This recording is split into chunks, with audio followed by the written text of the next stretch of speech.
խոսենք մեր տղաների մասին, հիշենք այն զոհվածներին, որոնց հիշեցինք երեկ եւ հիշում ենք ամեն օր եւ պարտադիր չէ որ լինի հիշատակի օրը։ Այնպես որ քննարկենք այսօր եւ հասկանանք որտեղ է մեր բանակը մեր այսօրվա իրականությունում։ Երևի թե պարոն Մինասյան առաջինը ձեզ մեր խոսքը ուղենք որպես զինվորականի, նախ շնորհավորում ենք նաև ձեզ։ Շատ շնորհակալություն։ Ես ուզում եմ շնորհավորել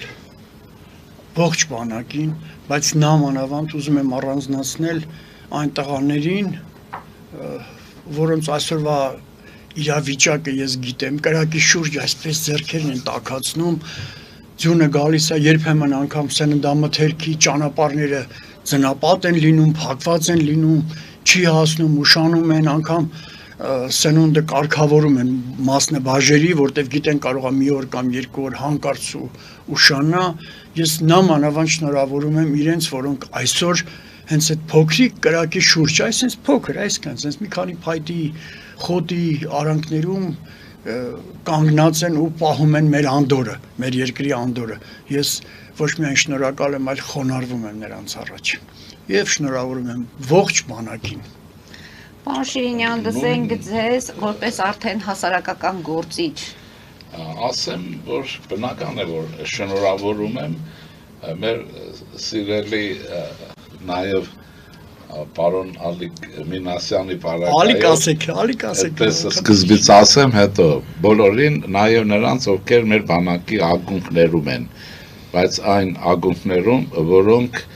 մեր իրական, ես վստահ եմ, անկախ պետականության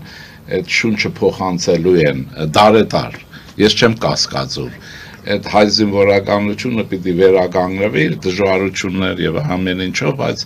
պիտի լինի բոլորին եմ շնորհավորում, ինչպես որ ասվեց այն ցրտի մեջ կանգնածներին, որոնք իսկապես այդ բարձ է նաեւ ինչ վիճակ է, բայց նաեւ մի բան ասեմ, որ իմ ցանկությունն է, որ Հայաստանն ունենա բանակի գլխավոր այնպիսի շտաբ, որ տղաները նույնիսկ հացի պարագայում ունենան արհեստական սնունդ եւ այլն, եւ չնայեն այսօրվա վիճակին, էլի, մենք պիտի ունենանք բանակ,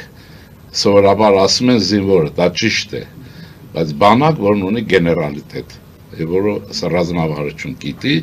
եւ կարծում եմ, որ այդպես էլ կլինի, որտեղ հայ զինվորականը մեր սիրելի Ալիկ գիտի, որ աշխարհով մեկ միշտ տվել է, զարմանալի կլինի, եթե հիմա գոնե մեզ չտա նրանց, ովքեր մեր զինվորականներն են, այսպես ասեմ, բոլորին, եւ նաեւ մեր ժողովրդին, ժողովրդի գիտակցիաներ մեջ էլ պիտի լինի, մի բան, որ եթե չունես բանակ, չունես պետական հզորություն, եթե չունես պետական հզորություն, պիտի ծառալինես ուրիշի արտը ջրելու համար, դա հետո այդ ուրիշի ինչպես կվարվի քեզ հետ, շատ հայտնի է, հիշեցնեմ նաեւ 14 թվականին Ցեղասպանության նախօրյակին Օսմանյան պետությունը ընդհանուր զորակոչի շրջանակներում զորակոչեց նաեւ Հայությանը։ Հայությանը զորակոչեց, որպես քաղաքացի, իրենք էլ ներկայացան գնացին, որոնք մի տարի հետո, իշքան հիշում եմ, մոտ 300,000 սկզբից զորքին դուրս բերեցին ռազմական հանձնարարությունների շրջանակից, տեղափոխեցին, եւ հետո որպես գումակ օգտագործեցին, օրինակ Երզնգայից մինչև սա էլ պետք է ասվի, չէ՞, մարդիկ տեղյակ չեն, մինչև Էրզրում, Կարին, ուրեմն որպես բան փոխադրող կենթանի դիտավորյալ պարկեր էին տեղափոխում, պատկերացրեք ձների մեջ ինչքան սառեր մնացին, ինչ եղան, հետո մնացած ինչեր մնացել են գնդագարեցին, առիթից օգտագործեմ նաև, որ հիմա որ շատ են մեղադրում գերմանացիներին, շատ է, այս վերջերս անընդհատ ֆաշիզմ, ասեմ, որ այդ համակենտրոնացման ճամբարներ եւ այլն առաջին ճամբարները փորձարարական, բիոլոգիական լաբորատորիաները, որտեղ մարդու վրա տիֆով եւ այլն փորձ են արել իրենց բանակի օգտագործումը, եղել է Երզնգայում կենտրոն եղել հատուկ, ինչ որ գերմանացիները դիտել ժամանակ անում էին գերիների վրա եւ այլն, օթաչուներ բաներ։ Ուզում եմ ասել, Սա մեկ եւ երկրորդը նորից հիշեցնեմ 600,000 մարդուց ավելի սովետական բանակը զորակոչել է հայություն ցեղասպանությունից մի 2 տասնամյակ հետո մենք կարծեմ Հայաստանում 2 միլիոն բնակչություն չենք ունեցել այդ արհավիրքից 300,000-ից ավելին չի վերադարձել այդ սակավ ցեղասպանության ենթարկված ժողովրդից 4 իսկական կոմպլեկտավորված դիվիզիա են հանել, 2-ը ոչ կոմպլեկտավորված, որտեղ այդքան չկար։ Հիմա թե Թուրքիան է շնորհակալ եղել հայությանը, թե Ռուսն ու Ռուսաստանը, Ուկրաինան ու Բելարուսը, հատկապես Բելարուսը, դա դուք տեսեք, ինչ եմ ուզում ասել, որ մենք պիտի մեր նման պայծառ ինչ որ գիտեմ, ազնվորության եւ կատարյալ գիտելիք ունեցող մարդկանցով մեր բանակ ստեղծենք, որպես լինենք պետական հզորություն։ Այդ մնացածը երկրորդական հարց է թվում։ Պատմական ակնարկ արվեց պարոն Շիրինյանի կողմից։ Չէ, մի թող իմանան էլի։ Բացի իմանալուց, մենք դասեր պետք է քաղենք այն ինչ որ մեծ հետ տեղի ունեցավ։ Շնորհակալ եմ, պարոն Շիրինյան, արտահայտության չէ, գիտեք, եթե ներկայացնում է գնահատականները այնպես չէ տրվում, պարոն Մինասյան։ Շնորհակալ եմ։ Կարծում եմ օբյեկտիվ է։ Ինչ ունի անելու մեր բանակը 34 տարեկան դեռ, այսինքն տարիք այնքան էլ երիտասարդ։ Գիտեք, այսպես ասեմ, որպես նաև քաղաքագետ ես ուղղակի ուսումնասիրելով պատմական էքսկուրսի մա չեմ անի, բայց ակնհայտ փաստ է, որ բանակը մեր անվտանգային խնդիրների գոնե 30%-ն է կազմում։ Պաշտպանական խնդիրների 50%-ը։ Ես տարանջատումներ եմ մտցնում ու այստեղ կուզեմ նաև իսկապես շնորհավորել նաև այն մարդկանց, ովքեր պաշտպանական խնդիրներով նույնպես զբաղված են, որտեղ այստեղ մենակ բանակի խնդիրը չի։ Բանակը պաշտպանական խնդիրների 50%-ն է, լավագույն դեպքում։ Իսկ եթե անվտանգային ամբողջ խնդիրը դիտենք, որպես պետականություն ու պետություն, երևի 30%-ն է, բայց մի բան ակնհայտ է, բանակը դա պետության մաշկն է, արտաքին մասն է, ինչպիսի որակյալ մաշկ ունենք, մենք այդպես լավ կարող ենք պաշտպանվել թե արևից, թե անձրևից, թե արհավիրքներից ցանկացած։ Եվ կարծում եմ, մենք պիտի լրջագույն ուշադրություն դարձնենք բանակին, նաև ես չեմ ուզում հիմա վերադառնալ ավելի խորը մեթոդոլոգիական մտքերի, որտեղ դե երկար պիտի տևի, պարոն Շիրինյանն էլ կասի բոլա խոսած, տարիքով ինձնից մեծ է, կասի քիչ խոսա, դե բայց այնպես իրականությունը մեկն է, մենք պիտի խորությամբ թափանցենք բանակին, որտեղ ինչպես ասեցի, արդեն բանակը մեր անվտանգային խնդիրների գոնե 30%-ն է։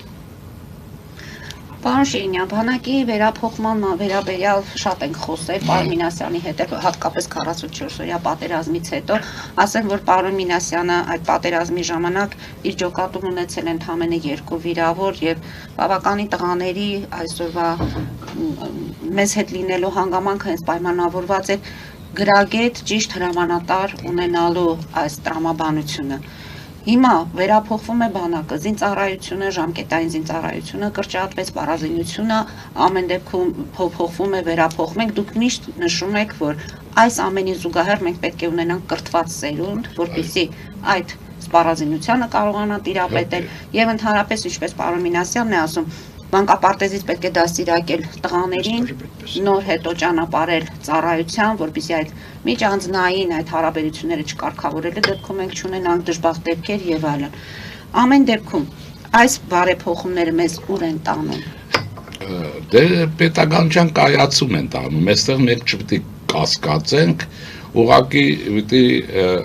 լավը կստացվի, թե չէ, ռացիոնալ կլինի, թե չէ, ոգեղեն կլինի, թե չէ, հարցը այստեղ է։ Այսինքն մենք պիտի ուղղորդվենք այս ուղղություններով, որ ունենանք մոբիլ բանակ, շարժուն, ուրեմն կրթված զինվոր սպայով, հիմա այդ տեխնիկային տիրապետել հնարավոր չի, այլ նաև հեռանկարի իմաստով մենք աշխարհագրորեն չէ փոքր է, 30,000 ենք, այդ ծև ասենք, մեր ազգաբնակչություն առայժմ մեզ կան, այս ռեսուրսները հաշվի առնելով, պատկերացրեք ինչպիսի բանակ է մեզ պետք, այս հաշիվներով, բայց ապական արջևում է, մենք ունենք ազգային խնդիրներ շատ, այդ շատերը չէ որ պիտի մասնակցեն, հիմա ուղղակի կարիքը չկա մարսեն սրանց մասին խոսել, որովհետև հիմա դրանց մասին խոսել առանց վերակառուցման կլինի սուտ քաչնազարություն, անիմաստություն եւ վնասական, անշուշտ ինչպես որ եղավ, չունես, բայց տարածաշրջանում առաջինն ես, հետո ով ապացուցեց ով է առաջինը, արդեն ուրիշ է։ Ուզում եմ ասել սա, հիմա ինչ է պետք։ Ես չեմ ուզում մտնեմ իմ ընկերոջ ասեմ ոլորտ կոնկրետ իմաստով, որտեղ ինքը այն մասնագետն է, որ ինքը կասի եւ քաղաքականության դիրապետում։ Երկրորդ մասը ասեմ, մեր աշխարհագրությունը եղած է այն է ինչ որ կա։ Աշխարհագրությունն է քաղաքականություն թելադրում, պետության կառուցված թելադրում, բանակի կառուցված բովանդակություն եւ այլն։ Լեռնագրականն ենք, այս կան տարածք ունենք եւ լացել բանել պետք չի։ Ուրեմն այս պայմաններում եղած վիճակով բարձի որ մեզ պետք է լեռնահրաձգային տերմինն ասեմ, գուցե ուրիշանով լեռնահրթիռային թե ինչ, բայց մեր լեռնագրության համապատասխան ուրեմն բանակ պիտի ունենանք, իսկ այստեղ առանց կրթության չի լինի, մանավանդ մեր օրերում, որտեղ տեխնոլոգիաներն ուրիշ են, եւ պիտի ոչ թե հիստերիա անել, այո, արևելքում ադրբեջաններ նստած հայկական տարածքի վրա եւ հայկական մշակույթի յուրացման ակտիվ գործով զբաղված Քոչարյան Ռոբերտը դա շատ լավ գիտի, ինչպես են իր աչքի առաջ իր խաչքարերը լցնում արաքսը, հա, եւ ձեն չի հանում, հետո է հերոս դառնում։ Ուրեմն արևմուտքում Հայաստանի հսկայական մասն է, հարավում Մասիսն է, հյուսիսում Վրաստան։ Այսինքն սրանք այնպիսի բաներ են, որ մեզ օբյեկտիվորեն դնում են մեր վիճակից դուրս։ Հիմա այս պայմաններում խաղաղությունը մեզնից է կախված, թե պատերազմն է կախված։ Պիտի նկատի ունենանք այդ օբյեկտիվ հանգամանքները եւ բանակը ներկա վիճակով եւ հեռանկարի առումով ստեղծենք այդպիսին։ Մնացածը ես վստահ եմ, որ եթե խնդիրը այդպես է դրվում, մասնագետը այդպես էլ կանի։ Մեզ համալսարաններ են պետք, մեզ ակադեմիա է պետք, զինվորական, իսկական ակադեմիա է պետք, որ չգնան ուրիշ տեղեր սովորեն, վերբով կալինեն, ռուսերեն ասեմ, գան երկրորդը։ Մեզ հոգևոր ակադեմիա է պետք, որ չուղարկեք հոգևորականին են պասատում, չգիտեմ որտեղ, որ դառնան S եւ այլն վերադառնան։ Մենք այդպեսի կենտրոն պետք է լինենք եւ մենք կարող ենք դա անենք։ Ես վստահ եմ, որ եթե Սփյուռքի հետ, չեմ ասում հույսներս, Սփյուռք, բայց նրանց ընդգրկումով մի ժողովուրդ են, չէ՞։ Մենք կարող ենք այդ բոլորը անենք եւ կլինենք իսկապես բանալի պետություն։ Մնացածը տեխնիկայի հարց է, մարդիկ կգտնվեն, բայց պիտի մենք սովորենք ստրատեգիական մտածողություն, տակտիկականով հարց չի լուծվելու, այսպես ասեմ, խնդրեմ։ Պարոն Մինասյան, միշտ խոսել եք, որ բանակի մոդելը պետք է փոխվի։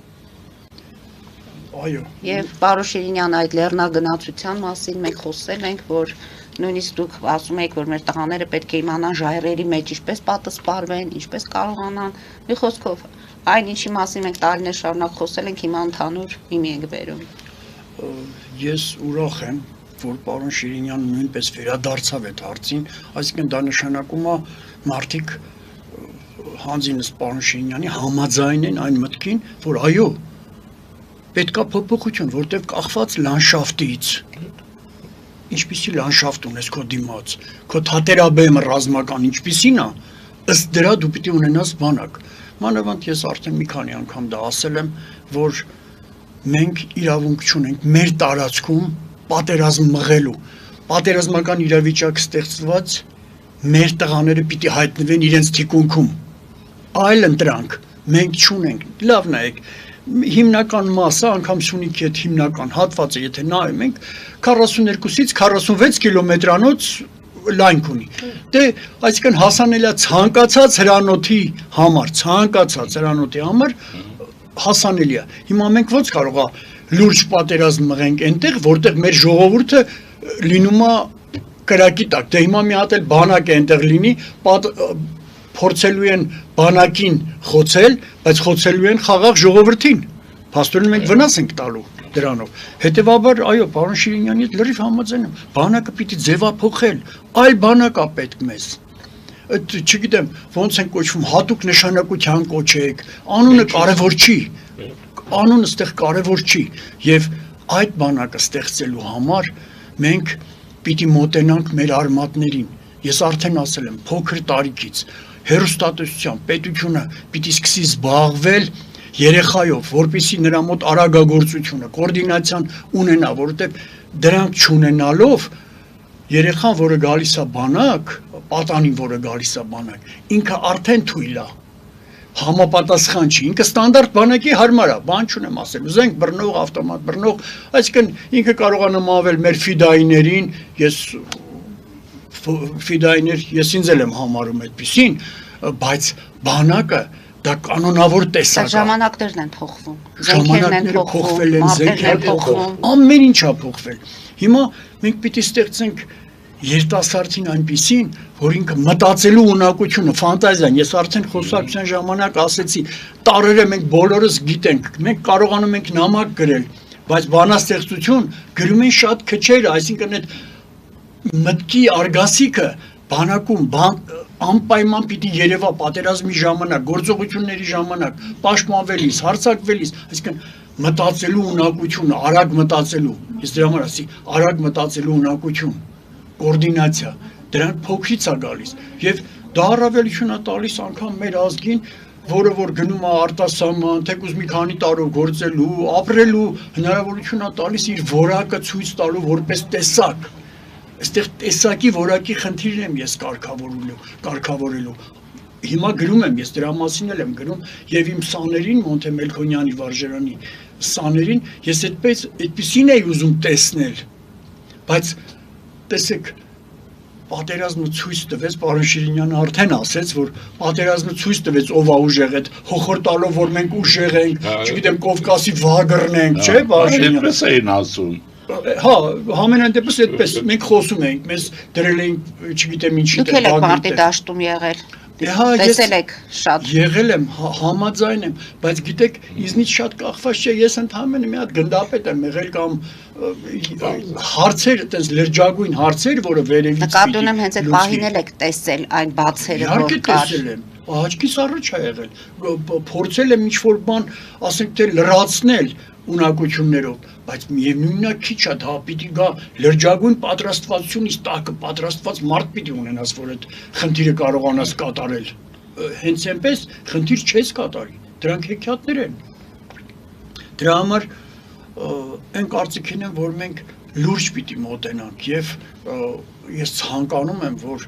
մեր բանակը իսկապես ձևափոխվի եւ գան այն մարդիկ, ովքեր ունեն այդ մտածելու լուրջ հնարավորությունը, որտեղ ոչ բոլորը հնարավորություն են։ Բանակում նաև մի խնդրեմ էլ առաջ եկել, պատասխանատվության խնդրեմը։ Միջին հրամանատարությունը սկսած լեյտենանտից մինչև մայոր պատասխանատվությունից վախենում է, այսինքն ինքը վախենում է ասի կրակի կամ չկրակի, որտեղ վախենում է ասի կրակի պատժեն, չկրակի նորից պատժելի, այսինքն իր ազատությունը որպես հրամանատարի պիտի վերականգնվի, դա էլ սովորելու հետ կապված չի։ Այսինքն իրավիճակի գնահատականը ինքը պետք է տա եւ որոշումներ ինքը կայացնի։ Ապրեք, տեղում ինքը պիտի որոշում կայացնի։ Մենք պիտի բանակի բարձրագույն հրամանատարությունը իրենց թույլ տա ինքնուրույն իրենք մասնակցեն գործողությանը, իրենք որոշումներ կայացնեն։ Մարտավարությունը տեղում պիտի որոշեն, որտեղ մարտավարությունը երբեմն հիմա այդ ջոկատներ, երեխեք որ սովորում են, ասում են մարտավարությունը էսպիսին, մարտավարությունը էսպես արի, այդպես չի կարող լինել։ Այնտեղ մի հատ պուլեմյոտ ավելացավ սարի վրա, մարտավարությունը հրամանատարը պիտի փոխի, ինքը չի կարա այդ կապիտանը կամ մայորը զանգի վերև ասի, գիտեք, ստե մի հատ պուլեմյոտ ա բանարիա, ես սենց պիտի շարժվեմ, ինքը տեղում պիտի իրեն հնարավորություն տան եւ ինքը վախի զգացողություն պիտի չունենա, որ ենթարկվելու է պատասխանատվության, ինքը պիտի հետագայում բացատրի, որ էս պարագայում ես արեցի սա եւ դրա համար իրեն պետք չի որ մտցնեն ցեխը, նկատողություն տան կամ որակազրկեն, դրա համար եմ ասում, մենք պիտի ունենանք բանակ, որը մտքի վրա պիտի հենվի, ազատության, մտքի գումարած ազատությունը, որպես զինվորականի։ Դա չեղավ, հավատացեք, ասողը ես եմ ամեն տեղ քիթս մտցրած այդ պատերազմներին, Այո։